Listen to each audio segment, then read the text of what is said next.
છોટાઉદેપુર નગરપાલિકાની ચૂંટણીમાં હવે ગણતરીના કલાકો બાકી રહ્યા છે।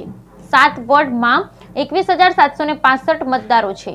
છોટાઉદેપુર નગરપાલિકાની ચૂંટણીને હવે મતદાનને ગણતરીના કલાકો બાકી રહ્યા છે। ત્યારે છોટાઉદેપુર નગરના 7 વોર્ડમાં ગણતરીના કલાકોમાં મતદાનની પ્રક્રિયા હાથ ધરવામાં આવશે। નગરના 7 વોર્ડમાં અલગ અલગ પક્ષોમાંથી 28 પૈકી 99 ઉમેદવારો મેદાનમાં છે। જ્યારે નગરના 7 વોર્ડમાં મતદારોની સંખ્યાની વાત કરીએ તો કુલ 21,765 જેટલા મતદાર છે, જેમાં મહિલા મતદારો 10,965, પુરુષ મતદાર 10,807 જેટલા છે। જ્યારે નગરના 7 વોર્ડમાં ગણતરીના કલાકોમાં મતદાનની પ્રક્રિયા હાથ ધરવામાં આવશે। ત્યારે 99 ઉમેદવારો મેદાનમાં છે, જેમાં ભારતીય જનતા પાર્ટીના 20, કોંગ્રેસના 15, આમ આદમી પાર્ટીના 12, બીએસપીના 16, અપક્ષના 26, સમાજવાદી પાર્ટીના 6 અને ગુજરાત નિર્માણ મંચના 4 એમ કુલ 99 ઉમેદવારો હાલ તો મેદાનમાં છે।